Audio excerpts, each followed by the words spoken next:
RTP. 8 de la mañana con 17 minutos. Don Ramón, está Javier Gutiérrez, sociólogo y director de Misión Alianza, para hablar del reclutamiento de jóvenes y la crisis de seguridad que pasa el país. Bienvenido. Gracias, RTP. A usted por venir. Gracias. Adelante, Astrid, con la primera pregunta. Sociólogo, ¿cómo está? Muy buenos días. Hablemos de este reclutamiento de jóvenes. Hemos hablado, anteriormente lo tuvimos también a usted para conversar un poco de este aumento de penas o estas modificaciones que se hacía justamente en la detención de menores. Pero ahora van avanzando, ya se ha establecido en las nuevas normativas aprobadas una modificación para evitar, como se lo ha planteado, tal vez con el objetivo de evitar el reclutamiento a menores de edad. Pero ¿qué tanto podría llegar a tener ese efecto las normativas vigentes y los esfuerzos que se hacen desde el gobierno? Cuando le voy a poner este panorama, desde el Observatorio Ecuatoriano de Crimen Organizado se ha establecido en un estudio, por ejemplo, que han hecho desde la perspectiva de los menores que viven en 9 cantones del país y que han estado pues dentro de bandas delictivas, se los ha consultado y se les ha medido incluso por dónde ellos han sido reclutados, por qué vías han sido reclutados para llegar a las bandas. Sorprendentemente, ya no solamente es porque un amigo los llevó o porque tal vez no sé, estuvieron en el colegio y alguien los intervino y los obligó, porque también existe este tipo de reclutamientos a través de amenazas, a través de la fuerza, sino que ahora también comienza a verse otros aspectos, como por ejemplo el reclutamiento a través de redes sociales y reclutamiento o sucesión también dentro de las familias, que es lo más preocupante. Dentro de este contexto, ¿cuál es su análisis de los esfuerzos que hace el gobierno y las nuevas vías que toman los grupos criminales para tentar y también para llevarse a los menores de edad hacia las bandas criminales? Sí, buenos días, gracias por la oportunidad nuevamente. Efectivamente, como usted menciona, las bandas criminales están aprovechando todo canal posible para poder involucrar, ¿cierto? Incluir a niños, niñas, adolescentes y jóvenes, ¿no es cierto?, en sus actividades. Si antes eran los espacios públicos, ¿no es cierto?, era la comunidad, el barrio, después fueron los conocidos, los vecinos, a través de los cuales, ¿no es cierto?, se iban atrapando, no por aplicar este término, a niños, niñas, adolescentes. Luego fue la misma familia, los espacios escolares, imagínense, y eso es lo preocupante. También deberíamos topar eso, que tiene relación con algunas disposiciones que ha emitido el gobierno para el tema de las escuelas, a través de las unidades educativas, como menciono, ahora a través de las redes sociales, ¿no? Es decir, estos grupos van a seguir aprovechando todo canal posible para poder captar, reclutar a los jóvenes.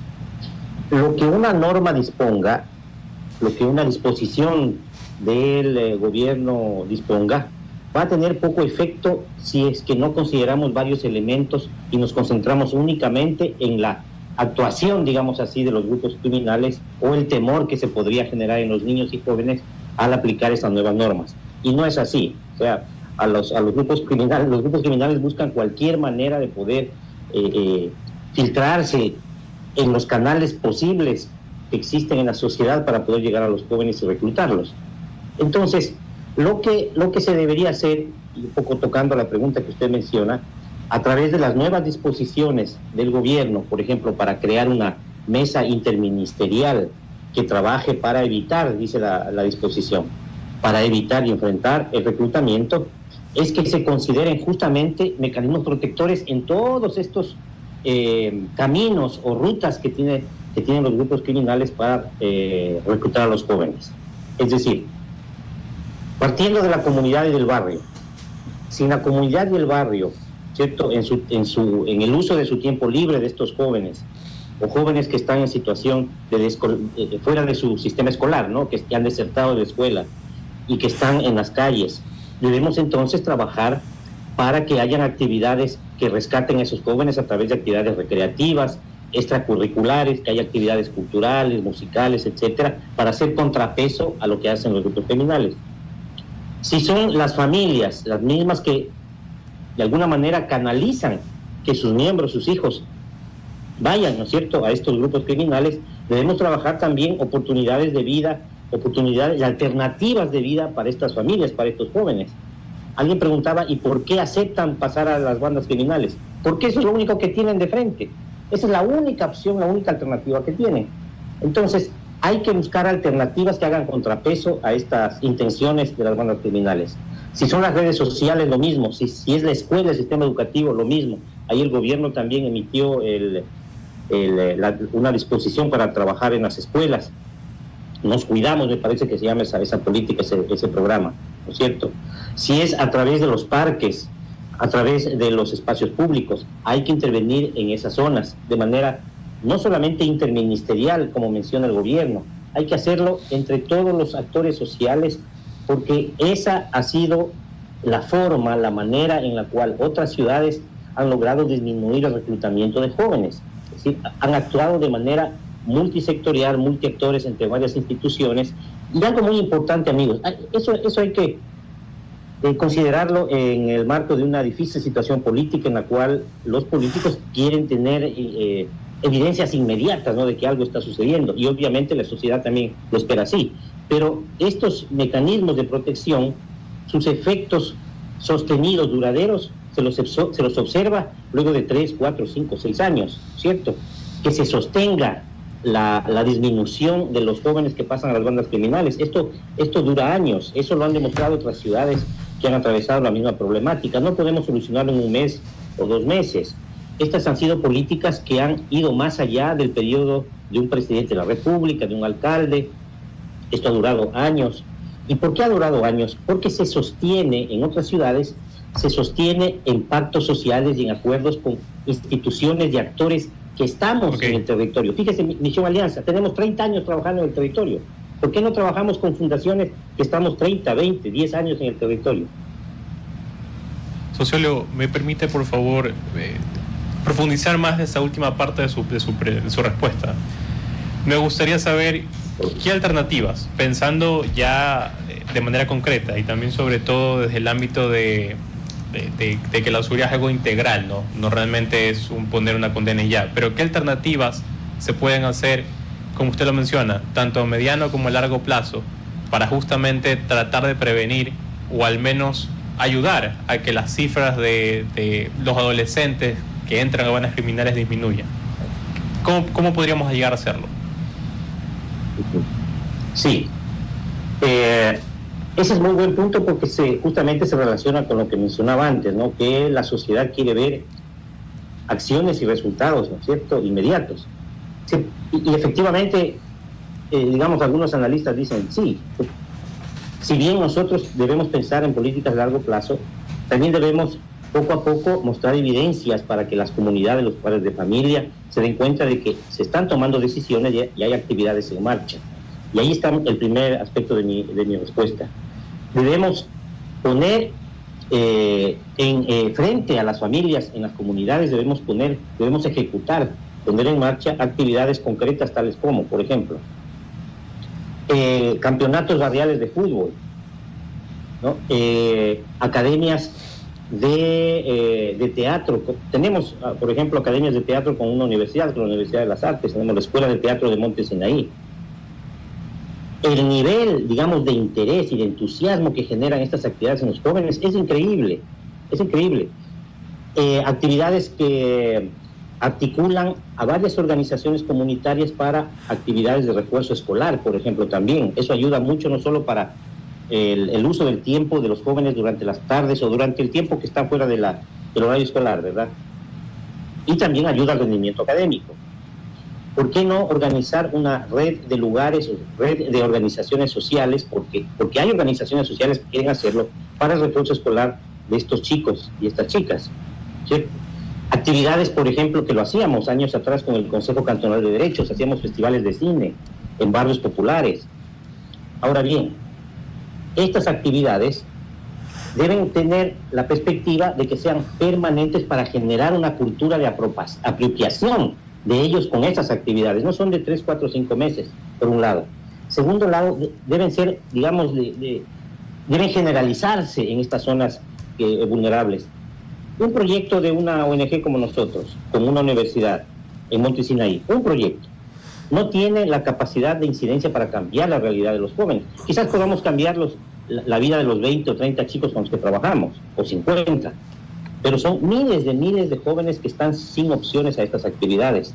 Entonces, lo que hemos visto en otras ciudades, lo que hemos analizado al interior de las mesas de trabajo, porque tenemos constituidas mesas de trabajo que van a entrar en diálogo con este comité interministerial creado por el presidente Noboa, lo que decimos es que estas actividades que son particulares en ciertas zonas deben ser políticas ampliadas permanentes. Estimado Javier, sí. Lo que usted dice me parece importante, pero me preocupa que, si bien estoy de acuerdo con que hay que conseguir una apropiación del espacio público, que este tipo de programas pueden ayudar a los jóvenes a encontrar nuevos caminos, derroteros para su vida, si estamos apuntando a acabar con la violencia o a quitarle a los criminales espacios en los barrios, eso no va a ser suficiente. No es para desmerecer su trabajo, pero siento que siempre se necesita hacer algo en paralelo, más en el sentido económico, porque los perfiles que terminan entregándose a las bandas generalmente tienen baja aversión al riesgo, se fueron de los colegios, no tienen padres de familia que consientan y apoyen el participar de estos programas. Entonces, ¿qué habría que hacer en paralelo para alcanzar a esas personas? Yo pienso, y por eso hablo de lo económico, pues entrar justamente a dar oportunidad de empleo, ¿no? O sea, ¿qué es lo que a veces mueve a las personas que quieren una salida más fácil, rápida en la vida, y el trabajo se las puede dar, y que no están pues prestas a ir a lo sociocultural o deportivo? Por supuesto, deben haber actividades paralelas, totalmente de acuerdo. De alguna manera lo que yo me refería es que debemos generar alternativas, ¿no es cierto?, al llamado o frente al llamado que los grupos criminales hacen a los jóvenes. Y este es un grupo de alternativas que ha dado resultado en otras ciudades de manera paralela a otras que usted bien menciona. El orden económico es fundamental. Las alternativas de vida, los medios de vida son fundamentales. Lo que debemos pensar es en corredores seguros para que los microemprendedores populares en estos territorios puedan mantener y sustentar sus micronegocios. Pues, mire, pongamos como ejemplo el noreste de Guayaquil. ¿Me puede sintetizar? Porque ya estoy sobre la línea de terminar esta entrevista, por favor. No. Adelante. Yo le diría, más del 95% son familias que quieren salir adelante con sus micronegocios, pero no hay las condiciones. ¿Ya? Niños, niñas que antes tenían un buen rendimiento escolar, que eran deportistas, porque sus padres cayeron en situación crítica a sus economías y sus padres no tenían la forma de mantenerlos. Niños que tenían buenas condiciones para salir adelante tuvieron que aceptar pertenecer a las bandas por el tema económico. Entonces yo estoy de acuerdo que hay que tomar decisiones para generar corredores seguros para las actividades económicas. Las actividades de salud.